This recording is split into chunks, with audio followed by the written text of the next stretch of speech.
సుక్క ముక్క లేకుండా పండుగ అవుతుందా అంటే అస్సలు కాదా. పోనీ ముక్క తెచ్చుకుందాం అంటే నిన్న సోమవారం ఆయే, పోయిపోయి పండుగ సోమవారమే వచ్చుడాయే. కాదని చెప్పేసి సండే రోజే చికెన్ తెచ్చిండు మా బావ.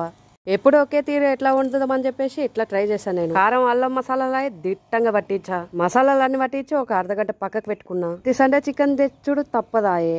సండే ముక్క లేకపోతే మనకు ముద్ద దిగుతుందా? దిగదు. మా బావకేమో సండే డ్యూటీ ఆయే. చికెన్ తీసుకురావా అని చెప్పేసి నేను మధ్యాహ్నం అయితే పప్పు చేసా.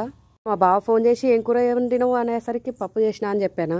అమ్మో పప్ప నేను తిన్నాను అని చెప్పేసి చికెన్ పట్టుకొచ్చిండు. నేను ఊరుకుంటానా, పప్పు చేసినా తినాల్సిందే అని మొండిగా ఉన్నా. నాకదంతా తెలియదు, మేమైతే పప్పు తిన్నాం, నువ్వు కూడా పప్పు తినాల్సిందే అని సాయంత్రం వరకు అయితే చికెన్ చేయకుండా ఉన్నా. ఆ చికెన్ చూసేసరికి నాకు ఎందుకో ఎప్పుడు చేసిన తీరు కాకుండా కొంచెం డిఫరెంట్గా ట్రై చేద్దామని ట్రై చేసిన. అలాగని బిర్యానీ కూడా చేయాలనుకోలేదు, అదేదో బిర్యానీ లాగా అయిపోయింది. సపరేట్ ఎందుకు వండుడు అన్నం అని చెప్పేసి దాంట్లోనే రైస్ వేసేసిన. అదైతే సూపర్ చికెన్ బిర్యానీ అయ్యింది మొత్తానికైతే. కూరలోనే ఉండే ఉప్పు సరిపోయింది, కాకపోతే కొంచెం ఉప్పు వేసింటే బాగుంటుండే. కానీ చాలా సూపర్ ఉంది చికెన్ బిర్యానీ అయితే, మస్తు అయ్యింది.